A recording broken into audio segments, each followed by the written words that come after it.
1895 में बिरसा नाम का एक आदमी ने झारखंड के छोटा नागपुर के जंगल और गांव में घूमना शुरू किया।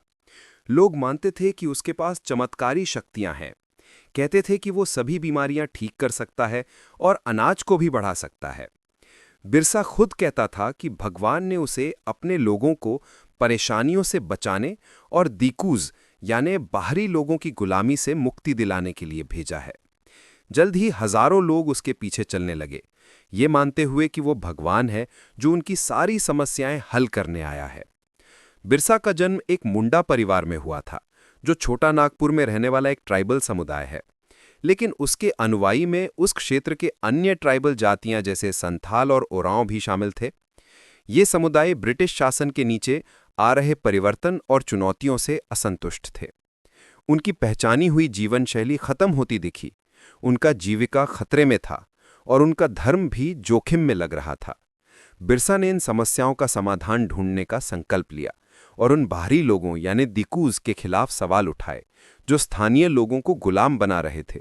साथ ही ब्रिटिश नीतियां ट्राइबल जनसंख्या को कैसे प्रभावित कर रही हैं, इस पर भी सवाल उठाए। 19वीं सेंचुरी तक भारत के ट्राइबल समुदायों के रीति रिवाज ब्राह्मणों द्वारा निर्धारित रीतियों से काफी अलग थे। इन समुदायों में जाति आधारित समुदायों जैसे तीखे सामाजिक विभाजन नहीं थे और एक ही जाति के सदस्य अक्सर अपने आप को एक जैसे रिश्ते से जुड़ा मानते थे। लेकिन इसका मतलब ये नहीं था कि इन जातियों के अंदर कोई सामाजिक या आर्थिक अंतर ही नहीं था। ट्राइबल जीवन शैली स्थान और संसाधनों पर निर्भर करते हुए बहुत अलग अलग होती थी। कुछ ट्राइबल लोग झूम खेती करते थे, जो छोटे जंगल इलाकों में शिफ्टिंग कल्टीवेशन होती थी।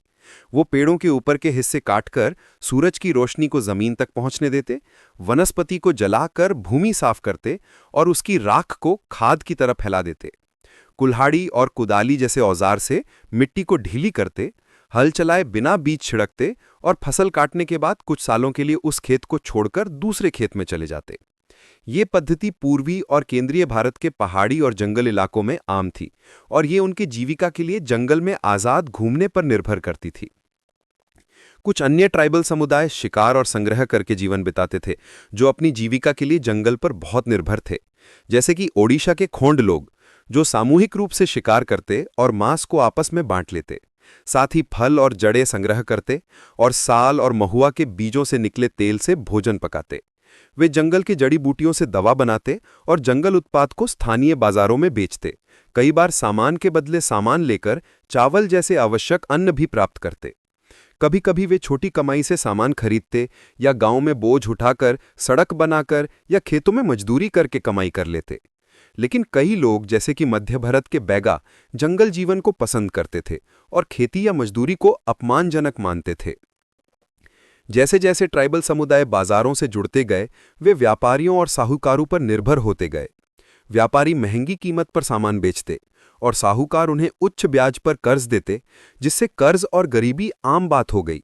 इससे लोगों में रोष पैदा हुआ और साहूकार और व्यापारी उनकी परेशानियों के जिम्मेदार बुरे बाहरी लोग माने जाने लगे। कुछ जातियां पशु पालते और उनके झुंड के साथ चरागाह के हिसाब से घूमते रहते। पंजाब के वन गुज्जर, आंध्र प्रदेश के लाबादी, कुलू के गड्डी और कश्मीर के बकरवाल ऐसे ही चरागाही समुदायों के उदाहरण थे। 19वीं सेंचुरी से पहले भी कुछ ट्राइबल समुदाय ने स्थायी खेती करना शुरू कर दिया था, जो हर साल वही जमीन खेतते और धीरे धीरे उस पर अपना अधिकार जमा लेते। जैसे कि छोटा नागपुर के मुंडाज में जमीन पूरे कुल की होती थी और सभी सदस्य अपने पूर्वज संस्थापकों के वंशज माने जाते थे। कुल के अंदर कुछ लोग ज्यादा शक्तिशाली हो गए, मुखिया बन गए या अपनी जमीन खुद खेती करने के बजाय दूसरों को बांटकर किराए पर देने लगे।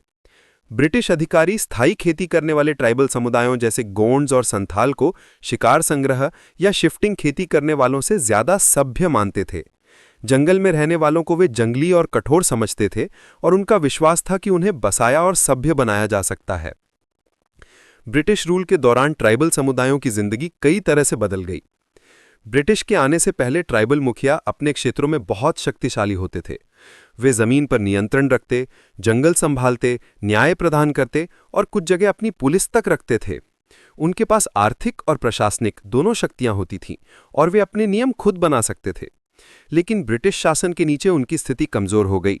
उन्हें कुछ गांव के समूहों पर सिर्फ पदवी रखने और जमीन किराए पर देने की अनुमति तो मिली, पर उनकी अधिकांश शक्ति छीन ली गई। उन्हें ब्रिटिश अधिकारियों के बनाए कानून मानने पड़ते थे, अंग्रेजी सरकार को टैक्स देना पड़ता था और ब्रिटिश के कहने पर अपने लोगों को नियंत्रित करना पड़ता था। इस वजह से वे अपने पारंपरिक भूमिकाएं नहीं निभा पाए और अपने समुदाय में जो सम्मान उन्हें पहले मिलता था वो भी खो बैठे। ब्रिटिश शिफ्टिंग कल्टीवेटर से भी असुविधा महसूस करते थे, जो एक जंगल के टुकड़े से दूसरे जंगल के टुकड़े पर जाकर खेती करते थे, किसी एक जगह स्थायी रूप से नहीं रहते थे। अंग्रेजी अधिकारी चाहते थे कि ये लोग स्थायी किसान बन जाएं, क्योंकि स्थायी किसानों को नियंत्रित करना आसान होता है और उनसे नियमित कर भी मिलता है। इस उद्देश्य से उन्होंने लैंड सेटलमेंट्स शुरू किए, जिसमें जमीन की मपाई होती, अधिकार निर्धारित किए जाते और कर की राशि तय होती। कुछ किसान जमीन के मालिक बन गए, जबकि कुछ किराएदार बन गए, जो मालिक को किराया देते और मालिक ब्रिटिश सरकार को कर देते। पर यह नीति हर जगह सफल नहीं हुई। सूखे इलाकों में जहां मिट्टी कम उपजाऊ थी, हल से खेती करने पर अच्छी फसल नहीं होती थी। कई झूम खेती करने वाले जो स्थायी खेती करने की कोशिश करते, नुकसान उठाते और अपने पारंपरिक झूम खेती ही जारी रखना पसंद करते। कई जगह विरोध हुआ और अंत में ब्रिटिश को कुछ जंगल इलाकों में झूम खेती की अनुमति देनी पड़ी। जंगल पर नियंत्रण भी एक बड़ा मुद्दा बन गया, क्योंकि ट्राइबल्स की जिंदगी जंगल से गहरे रूप से जुड़ी थी। ब्रिटिश जंगल कानूनों का उन पर गहरा प्रभाव पड़ा। ब्रिटिश ने जंगल अपने कब्जे में ले लिए और उन्हें सरकारी संपत्ति घोषित कर दिया। बड़े इलाकों को रिजर्व्ड फॉरेस्ट घोषित किया गया, क्योंकि ब्रिटिश को उनसे लकड़ी चाहिए थी, खासकर रेलवे के स्लीपर बनाने के लिए। इन जंगलों में ट्राइबल्स को ना तो आज़ादी से घूमने दिया जाता था, ना झूम खेती करने देते, ना फल तोड़ने देते, ना शिकार करने देते। इससे जीवन बहुत मुश्किल हो गया और कई लोगों को काम की तलाश में अपने घर छोड़ने पड़े। लेकिन ब्रिटिश को टिम्बर काटने और ले जाने के लिए सस्ती मजदूरी भी चाहिए थी। इस समस्या को हल करने के लिए उन्होंने फॉरेस्ट विलेजेस बनाए, जहां ट्राइबल परिवारों को छोटी जमीन दी जाती थी खेती के लिए, इस शर्त पर कि वो फॉरेस्ट डिपार्टमेंट के लिए काम करेंगे और जंगल की देखभाल करेंगे। नेचुरली कई ट्राइबल्स ने इन पाबंदियों का विरोध किया। उन्होंने नए कानूनों को नजरअंदाज किया, अपनी पारंपरिक परंपराएं जारी रखीं, चाहे वो अब गैर कानूनी हो गई हों, और कभी-कभी बगावत भी कर दी। 1906 में असम में सोंगराम संगमा के नेतृत्व में हुई बगावत और 1930s में सेंट्रल प्रोविंसेस में हुआ फॉरेस्ट सत्याग्रह ऐसे विरोध के उदाहरण थे। इसी दौरान ट्राइबल समुदायों को व्यापारियों और साहूकारों से नई समस्याओं का सामना करना पड़ा। 19th सेंचुरी से ज्यादा बाहरी लोग जंगलों में आने लगे, जंगल उत्पाद खरीदने, कर्ज देने या मजदूर रखने के लिए। शुरू में ट्राइबल्स को इसका दूरगामी परिणाम समझ नहीं आया। जैसे रेशम उगाने वालों का उदाहरण ले लो। 18th सेंचुरी में यूरोपियन बाजारों में भारतीय रेशम की बहुत डिमांड थी। इस डिमांड को पूरा करने के लिए ईस्ट इंडिया कंपनी के अधिकारियों ने रेशम उत्पादन को बढ़ावा दिया। हजारीबाग में संथाल लोग रेशम के कीड़े पालते थे। व्यापारी अपने एजेंट भेजते, जो पहले से कर्ज देते और बाद में ककून इकट्ठा कर लेते। 1000 कोकून के बदले रेशम उत्पादक को सिर्फ 3 से 4 रुपए मिलते, जबकि व्यापारी उन्हें बर्धमान और गया जैसे स्थानों पर 5 गुना ज्यादा दाम पर बेचते थे। बीच के दलाल जो उत्पादकों को एक्सपोर्टर से जोड़ते थे, बहुत मुनाफा कमाते थे, जबकि असल उत्पादक को बहुत कम मिलता। ये कोई हैरानी नहीं थी कि ट्राइबल्स ने व्यापारियों और बाजार को अपना सबसे बड़ा दुश्मन मानना शुरू कर दिया। काम की तलाश ने उनकी मुश्किलें और बढ़ा दी। 19th सेंचुरी के एंड तक आसाम के चाय बागान और झारखंड के कोयले खदान तेजी से बढ़ रहे थे और ट्राइबल्स को बड़े पैमाने पर वहां काम करने के लिए रखा जा रहा था। ठेकेदार उन्हें उनके गांव से ले जाते, पर वहां मिलने वाली तनख्वाह बहुत कम थी और काम की स्थितियां कठिन थीं। कई लोगों को तो घर लौटते तक की आज़ादी नहीं थी और वो अपनी जमीन और जंगल से दूर शोषण के चक्रव्यूह में फंस गए थे।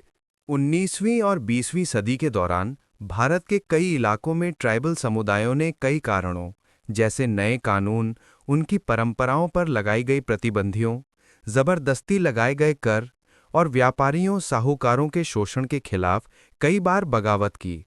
1831-32 में कोल्स में बगावत की, 1855 में संथालों ने विद्रोह किया, 1910 में सेंट्रल इंडिया में बस्तर रिबेलियन हुआ और 1940 में महाराष्ट्र में वॉडलीज ने बगावत की।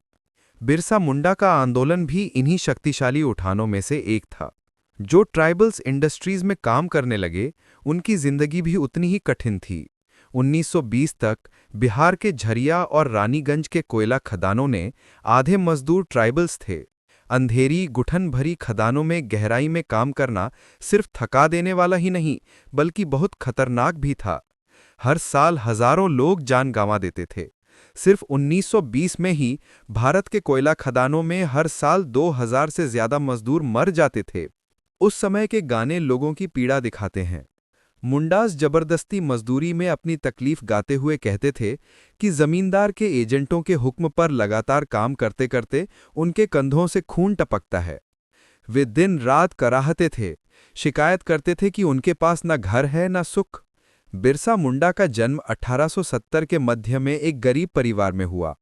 उसने अपना बचपन बोहांडा के जंगलों में भेड़ बकरियां चराते, बांसुरी बजाते और अखड़ा में नाचते हुए बिताया। उसके पिता को स्थायी काम नहीं मिल पाता था, इसलिए वे रोजगार की तलाश में जगह जगह घूमते थे।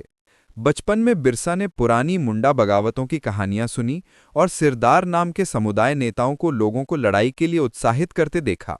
वे एक सुवर्ण युग की बातें करते थे जब मुंडास बाहरी लोगों के अत्याचार से मुक्त थे और गांव वालों से कहते थे कि अब समय आ गया है अपने पुरखों की जमीन और अधिकार वापस लेने का। वे लोगों को याद दिलाते थे कि वे इस क्षेत्र के मूल निवासी हैं और उन्हें अपने जमीन के लिए मुल्क की लड़ाई लड़नी होगी। बिरसा एक मिशनरी स्कूल भी गया, जहां उसने क्रिश्चियन प्रचारकों को किंगडम ऑफ हेवन के बारे में बोलते सुना और कैसे अगर मुंडाज अच्छे क्रिश्चियन बन जाएं और उनकी नज़र में बुरी परंपराएं छोड़ दें तो वे अपने अधिकार वापस पा सकते हैं। बाद में बिरसा एक वैष्णव प्रचारक के संपर्क में आया। उसने जनेऊ धारण किया और पवित्रता और भक्ति का महत्व सीखा। इन प्रभावों ने उसे गहरे रूप से बदला। जब उसका अपना आंदोलन शुरू हुआ तो उसने ट्राइबल समाज में सुधार लाना चाहा। उसने लोगों से शराब छोड़ने, गांव साफ रखने और जादू टोना छोड़ने को कहा।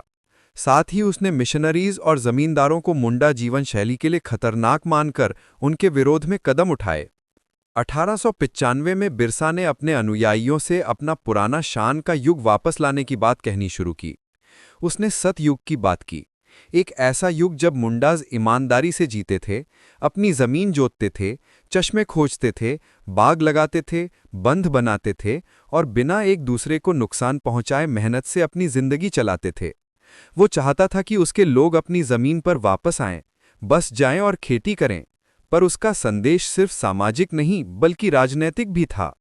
वो मिशनरीज, साहूकार, जमींदार और ब्रिटिश सरकार को भी भगाना चाहता था और अपने नेतृत्व में एक मुंडा राज स्थापित करना चाहता था। अंग्रेजी अधिकारियों के लिए ये बहुत चिंता का विषय था, क्योंकि बिरसा इन सब को मुंडा लोगों की तकलीफ का मूल कारण मानता था। ब्रिटिश की जमीन नीतियां भी मुंडास के पारंपरिक प्रणालियों को कमजोर कर रही थीं। जमींदार और साहूकार धीरे धीरे उनकी जमीन पर कब्जा कर रहे थे और मिशनरीज उनकी पारंपरिक संस्कृति की निंदा करते थे। जब आंदोलन मजबूत होने लगा तो ब्रिटिश ने तुरंत कदम उठाए। 1895 में बिरसा को दंगा करने के दोष में गिरफ्तार किया गया, दोषी ठहराया गया और 2 साल की जेल दे दी गई। 1897 में छूटने के बाद उसने फिर से गांव-गांव जाकर लोगों को संगठित करना शुरू किया। उसने पारंपरिक प्रतीक और भाषा का उपयोग करते हुए लोगों को प्रेरित किया। उन्हें रावण को मिटाने को कहा, जिसका मतलब था दीकूज और यूरोपियंस, और अपने नेतृत्व में अपना राज स्थापित करने को कहा। उसके अनुयायी पुलिस स्टेशंस और चर्चिस पर हमला करने लगे, साहूकारों और जमींदारों की संपत्ति लूटने लगे और बिरसा राज के प्रतीक के रूप में सफ़ेद झंडा लहराने लगे। लेकिन 1900 में बिरसा का कॉलरा से देहांत हो गया और आंदोलन धीरे धीरे समाप्त हो गया। फिर भी बिरसा आंदोलन 2 महत्वपूर्ण तरीकों से यादगार रहा। पहला, इसने अंग्रेजी सरकार को मजबूर किया कि वे ऐसे कानून लाएं जो ट्राइबल जमीन को बाहरी लोगों के कब्जे से बचाएं। दूसरा, इसने दिखाया कि ट्राइबल लोग अन्याय के खिलाफ उठ खड़े हो सकते हैं और अंग्रेजी शासन के प्रति अपना रोष दिखा सकते हैं। उन्होंने ये अपने अनोखे तरीके से किया, अपने खुद के प्रतीक, परंपराएं और संघर्ष के रिवाज बनाकर।